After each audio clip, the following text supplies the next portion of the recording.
And what does this say about the broader housing market, given that you've got two of the larger DIY plus some of those larger business-to-business contracts and purchasers that take place for both of these companies? Yeah, so we've owned Home Depot for years. We think housing has been probably the most misunderstood part of the economy looking back over the last 10 years. No one thought we'd be where we're at on housing, where tight supply, even though affordability is terrible right now relative to the last decade, is causing housing to be strong. I think what Home Depot and Lowe's have had to deal with is, as interest rates have increased, it just marginally caused people to look less to a home equity line to revamp their home and do things of that nature. That's a bigger component of their life versus just housing supply itself is really more to do with the home builders.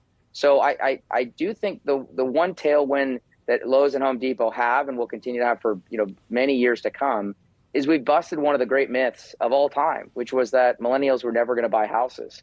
And now that they own them, that's such a huge customer base to those retailers. And those DIY companies like Home Depot and Lowe's, I think, have really good secular trends in their favor. At the same time, housing is getting less affordable, right? In part because of what's going on with interest rates. In part, we're just not seeing much movement within the existing home sales market because people don't want to sell to pay those rates. So, are we going to have a period of more stagnation that's going to continue? Well, to your point on supply, it's such a healthy environment. In other words, why are high rates not causing housing to fall apart? Because there's no available homes for purchase.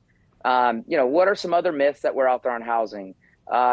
Baby boomers were going to move out of their houses and go into assisted living earlier on. That never happened. COVID proved that won't happen. They'll live in their houses till they're 90, which would be a shock to what people thought 10 years ago. So I think there's other trends that are going on in housing that are really causing that tightness. But again, unless you have the higher income from a new job or you're getting paid better to move to a new area, you aren't going to leave your 3% mortgage, 4% mortgage, et cetera. It's only based on income will someone do a move up trade or just a pure need and they have the equity to do it. That's a very healthy housing market. Go back to 2007. You'll find we had the largest supply of homes available for sale that we've ever had. Which housing market would you want to be in? The one that's going to be a nightmare for years, or tight supply that looks like it's going to be a bull market for quite a long time? By the way, housing's the only good game in real estate, just so we're all on the same page. It's the only game in town doing well.